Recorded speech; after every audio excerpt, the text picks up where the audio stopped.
নমস্কার বন্ধুরা, তোমাদেরকে স্বাগত জানিয়ে আজকের ভিডিওটা শুরু করছি। আর আজকের ভিডিওতে আলোচনা করতে চলেছি মঙ্গলবার দিন করণীয় এক বিশেষ উপায়। যারা ব্যবসার উন্নতি বা চাকরি ক্ষেত্রের উন্নতি চাইছো, অর্থাৎ আর্থিক উন্নতি চাইছো, তারা এই উপায়টি মন দিয়ে অবশ্যই 21টি মঙ্গলবার করবে।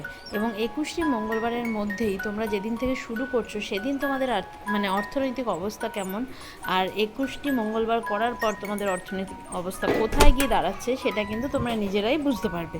তো এই উপায়টি করার জন্য মঙ্গলবার দিন সন্ধেবেলা একটি ঘিয়ের প্রদীপ, অর্থাৎ একটি প্রদীপ পুরো ঘি পরিপূর্ণ করবে, তার মধ্যে 3টে গোটা লবঙ্গ দেবে, দিয়ে সেই প্রদীপটি হনুমানজির সামনে জ্বালিয়ে দেবে। এবার এটি কোনো মন্দিরে যদি গিয়ে জ্বালাতে পারো খুব ভালো, জ্বালিয়ে সেখানে দাঁড়িয়ে বা বসে এক মনে হনুমান চল্লিশা একবার পাঠ করবে। করা হয়ে গেলে পর হনুমানজির কাছে নিজের অর্থনৈতিক উন্নতি প্রার্থনা করবে।